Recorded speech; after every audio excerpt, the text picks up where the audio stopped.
السلام علیکم ناظرین کرام، ریچھ کا نام تو آپ نے سنا ہی ہوگا۔ آج ہم ریچھ کے حوالے سے کچھ ایسی معلومات آپ کو سنائیں گے جو شاید پہلے آپ نے کبھی نہیں سنی ہوگی یا بہت ہی کم سنی ہوگی۔ ریچھ ممالیہ جانوروں سے تعلق رکھنے والا ایک جانور ہے، اور یہ ریچھ جنوبی امریکہ، شمالی امریکہ، یورپ اور ایشیا میں پائی۔ ان کی 8 اقسام دنیا میں باقی ہیں۔ سونگھنے کی شاندار صلاحیت رکھنے والا یہ درندہ عموماً رات کے وقت شکار پسند کرتا ہے، اور یہ ریچھ عموماً غاروں میں رہنا پسند کرتے ہیں۔ ریچھ کی خصوصیات کی اگر بات کریں تو ریچھ وہ واحد جانور ہے جسے تنہائی پسند ہے۔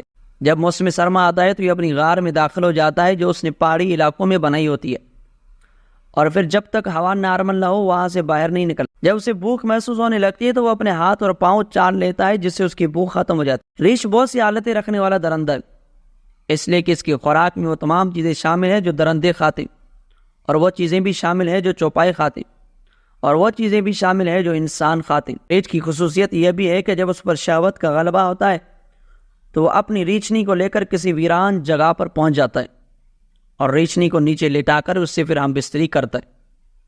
جب ریچھنی بچے جنتی ہے تو ایسا محسوس ہوتا ہے کہ وہ بچہ نہیں، گوشت کا لتھڑا ہے، اور اس کے ہاتھ، پاؤں اور دم وغیرہ کچھ نظر نہیں آتے۔ پھر ریچھنی اپنے بچوں کو چاٹتی رہتی ہے یہاں تک کہ ان کے ہاتھ، پاؤں اور دم نظر آنے لگتے ہیں اور وہ سانسیں بھی لینے لگتے ہیں۔ ریچھنی کو بچوں کی پیدائش کے وقت بہت زیادہ تکلیف برداشت کرنا پڑتی ہے، یہاں تک کہ کبھی کبھی ان کے مر جانے کا بھی ڈر ہوتا ہے۔ ریچھنی اپنے بچوں کو ایک جگہ سے دوسری جگہ بدلتی رہتی ہے کیونکہ اسے ڈر ہوتا ہے کہ کہیں چونٹیاں ان کے بچوں کو کوئی نقصان نہ پہنچا دیں۔ کچھ حضرات کا یہ کہنا ہے کہ ریچھنی منہ کی طرف سے بچے جنتی ہے، اور پھر ریچھنی اپنے بچوں کو آدھا جنتی ہے اس شوق سے کہ وہ ان بچوں کو دیکھ سکے۔ کچھ لوگوں نے کہا ہے کہ ریچھنی وطی کی بڑی حریص اور لالچی ہوتی ہے، اس لیے وہ وقت سے پہلے اپنے بچوں کو جنتی ہے، لیکن بعض اوقات ریچھنی کو اس حد تک شہوت کی شدت ہوتی ہے کہ وہ انسان کی طلبگار ہوتی ہے۔ ریچھ کی خصوصیت یہ بھی ہے کہ یہ سردیوں کے موسم میں بہت زیادہ موٹا ہو جاتا ہے، اور موٹا ہونے کی وجہ سے حرکت کرنے میں بوجھ محسوس کرتا ہے، اور اسی دوران ریچھنی بچے جنتی ہے۔ جب ریچھ موٹا ہو جاتا ہے تو ایک جگہ بیٹھا رہتا ہے اور پھر 14 دن تک اس جگہ سے ہلتا تک نہیں، اور ریچھنی بچے جننے کے بعد انہیں اپنے سامنے رکھ کر اپنا دل بہلاتی رہتی ہے۔ جب ریچھنی کو اگر کسی کا ڈر ہو تو وہ اپنے بچوں کو لے کر درخت پر چڑھ جاتی ہے۔ ریچھ میں ادب سیکھنے کی صلاحیت بھی ہوتی ہے، لیکن یہ اپنے سکھانے والے کی پیروی سختی کے سوا قبول نہیں کرتا۔ اگر ریچھ کے شرعی حکم کا اعتبار کیا جائے تو ریچھ کو کھانا حرام ہے۔ اس کی وجہ یہ ہے کہ یہ جو ناب یعنی 4 دانتوں کے برابر والے 2 دانتوں سے خوراک حاصل کرنے والا درندہ ہے، اس لیے امام احمد فرماتے ہیں کہ اگر اس کے ناب یعنی سامنے والے 4 دانت نہ ہوتے تو پھر اس کا گوشت کھایا جا سکتا تھا۔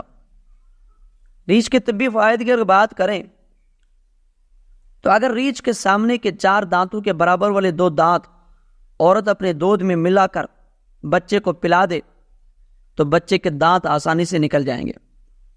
ریچھ کے جسم کی چربی برس یعنی منہ یا جسم پر جو سفید دھبے ہوتے ان کو ختم کر دیتی ہے، اور اگر ریچھ کی دائیں آنکھ اس مریض کے بدن پر لٹکا دی جائے جسے ہر وقت بخار رہتا ہو تو اس مریض کو بخار سے شفا مل جائے گی۔ اگر ریچھ کا پتا شہد اور سونف کے عرق میں ملا کر آنکھوں میں سرمے کے طور پر استعمال کیا جائے تو آنکھ کی دھند ختم ہو جائے گی، اور اگر کسی کو بال جھڑنے کی بیماری ہو تو اسے بھی استعمال کرے تو بال اگنے لگیں گے۔ ریچھ کے پتے کو 1 درہم کے چھٹے حصے کے برابر گرم پانی اور شہد ملا کر کے پینے سے بواسیر اور ریح کی بیماری بھی ختم ہو جاتی ہے۔ ریچھ کے پتے کو دائیں ران پر باندھ کر انسان وطی کرے تو وہ انسان اپنی خواہش کے مطابق وطی کر سکتا ہے اور اسے کچھ نقصان بھی نہیں ہوگا۔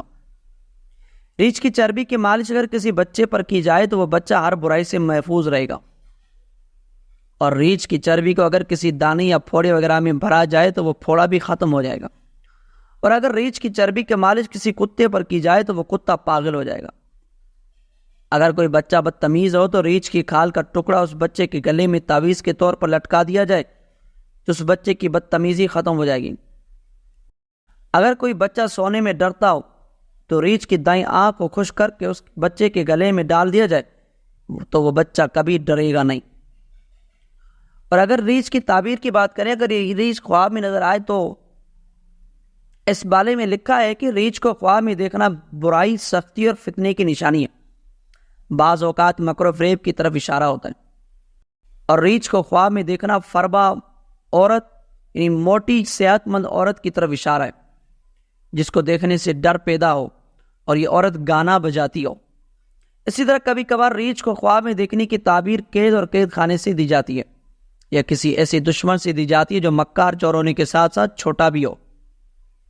اگر کسی آدمی نے دیکھا کہ وہ خواب میں ریچھ پر سوار ہے تو اس کے خواب کی تعبیر یہ ہوگی کہ اسے حکومت ملے گی، لیکن اس میں شرط یہ ہے کہ اس کے گھر والے بھی موجود ہوں۔ لیکن بہت سی صورتوں میں اس کی تعبیر غم و ڈر سے بھی دی جاتی ہے جس سے بعد میں نجات مل جاتی ہے۔ اکثر اوقات اس کی تعبیر سفر اور سفر سے گھر کی طرف واپسی پر دی جاتی ہے۔ تو یہ تھی ناظرین کرام ریچھ کے حوالے سے کچھ معلومات جو آپ کے سامنے رکھی۔ امید کرتا ہوں آپ کو یہ ہماری ویڈیو پسند آئی ہوگی۔ اگر پسند آئی ہے تو اسے لائک کیجئے، شیئر کیجئے تاکہ معلومات آگے دوسرے لوگوں تک بھی پہنچ سکے، اور ہمارے چینل کو بھی ضرور سبسکرائب کیجئے۔ ملتے ہیں اگلی ویڈیو کے اندر۔